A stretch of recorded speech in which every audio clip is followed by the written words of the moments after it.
Hey guys, in this short video I will show you how to install a 125% recoil spring made by Ascalon Arms. First of all, make sure you have an empty chamber and leave the bolt open. Press out the retaining pin and remove the lower receiver. I suggest holding the charging handle in place so the bolt won't accidentally drop. Then press the bolt back a little to remove it. Next, connect both zip ties to form a large loop.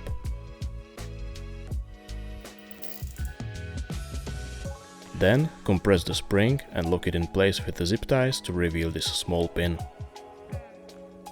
To hammer it out, we need a 2 mm punch, which is equivalent to 5/64 of an inch. Once the pin is out, remove the cap on the end and remove the zip ties. Now simply change the springs and put the zip ties back.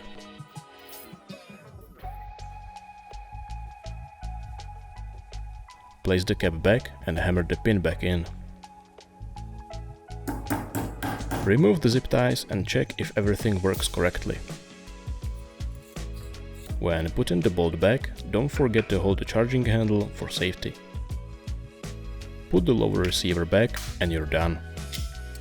And on behalf of the CZ Parts team, I wish you happy shooting.